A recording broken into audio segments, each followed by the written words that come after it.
my name is Serena. I'm an avid reader of murder mystery books. I'm always on Amazon looking for new exciting books to read. I recently came across one by T.W. Pennington that I thought was worth a mention. Most murder mysteries, to me, seem so cut and dry. Ask my husband.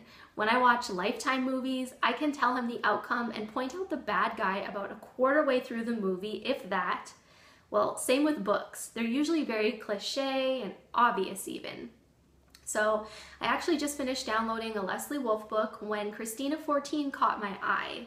I guess Amazon had recommended it to me.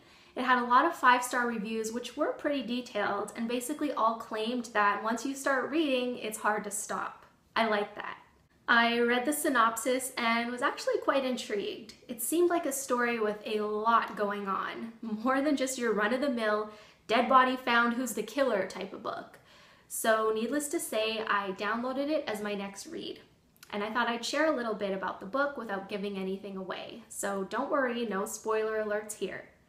So you can probably guess that one of the main characters in the book is named Christina, as the title suggests.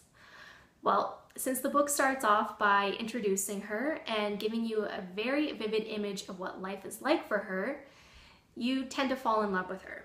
She is the main provider for her family. She's a single mother of 2, and she also has to care for her disabled mother. Life is tough for her. Well, Christmas is just around the corner, and her kids are going to be lucky if she gets any Christmas presents. I mean, she's lucky if Christina can even feed them. But imagine getting them gifts. So without any financial support available and barely any other options, you can kind of get the idea that she's so desperate to make money, she's going to submerge herself into a rather shady lifestyle. Again, she's just trying to give her family all that they need to survive, and she does what she needs to do.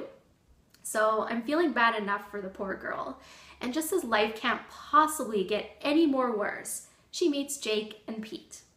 So now, a new horror in her life hits her very hard, and she now needs to figure out a way to handle these two so that she can see her girls again. Do you think they picked the wrong mother to mess with? Or do you think she's doomed? You're gonna have to read to find out. Again, I don't want to give away any clues as to what happens. There are a lot of surprises and very unexpected twists and turns in this book. I was actually most surprised about a character named Lois. So not to give anything away, but just keep that in mind as you read.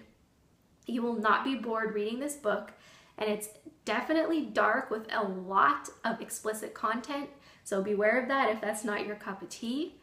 But as a whole, I think this story is overall genius. I'm very excited to talk about it. I'll probably read it again now that I know kind of what happens, and I definitely think it was worth a mention.